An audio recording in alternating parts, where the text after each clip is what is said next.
Welcome করছি নাটকবাজের আরও একটা স্পেশাল ভিডিওতে। আজকে আমরা কথা বলবো সুখের ঘরে আগুন নামক এই নাটকটি নিয়ে। অলরেডি আপনারা থাম্বনেল দেখেই বুঝতে পারছেন সুখের ঘরে আগুন এই নাটকটিতে অভিনয় করেছেন শান্ত এবং লামহা।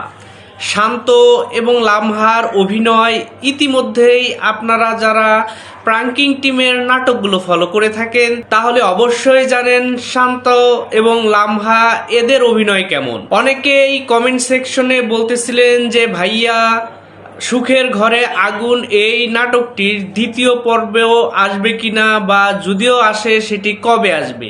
তো আজকের এই ভিডিওতে আমরা কথা বলবো সুখের ঘরে আগুন এই নাটকটির দ্বিতীয় পর্ব আসবে কিনা, আর যদি আসে তাহলে কবে আসবে। সুখের ঘরে আগুন এখানে শান্ত এবং লামহা দুজন কাপল চরিত্র অভিনয় করলেও তাদের থেকে মুখ্য অভিনয় করেছে হচ্ছে এই নাটকে লামহা এবং শান্ত, এদের ভাই এবং দুলাভাই এই চরিত্রে যারা অভিনয় করেছে তারা। মূলত যদি আমরা ঘটনা একটু আপনাদের কাছে সামারি করি তাহলে দেখা যাবে শান্ত আর তার বড় ভাই মিলে যে বাড়িতে থাকে সেই বাড়িতে তার দুলাভাই এবং বড় বোন থাকে। কেননা ছোটবেলায় শান্ত এবং তার ভাই এদের মা বাবা মারা যাওয়ার কারণে বড় বোনের কাছেই শান্ত এবং তার বড় ভাই মানুষ হয়েছে। তো এই হচ্ছে পরিবারের গঠন। এই পরিবারে আগুন হিসাবে আসে হচ্ছে শান্তর বড় ভাইয়ের স্ত্রী। সে এসে এই পরিবারটাকে একদম তছনছ করার প্ল্যান করে থাকে, যেটা আসলে আমাদের সমাজেরই একটা প্রতিচ্ছবি আমরা বলতে পারি। নাটক কিন্তু মূলত আমাদের সমাজে যেসব ঘটনা অহরহ ঘটে সেই জিনিসগুলোই পরিচালকেরা অনেক সুন্দর করে টিভিতে অল্প সময়ের মধ্যে নাটক আকারে প্রেজেন্ট করে।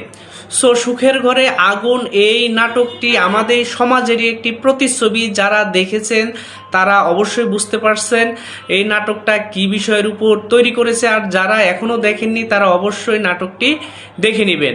আর যারা যারা অলরেডি দেখে ফেলেছেন তারা অবশ্যই কমেন্ট করে যাবেন আপনি কেমন অভিনয় করেছেন এই পরিবার কেন্দ্রিক নাটকটি।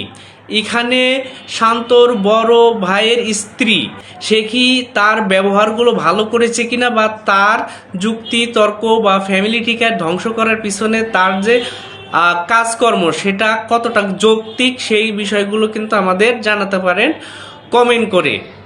তো আশা করি নাটকের একটা থিম আপনি বুঝতে পেরেছেন। যারা দেখেননি তারা অবশ্যই দেখে নেবেন সুখের ঘরে আগুন এই নাটকটি, যেখানে অভিনয় করেছেন আমাদের পরিচিত মুখ শান্ত এবং লামহা।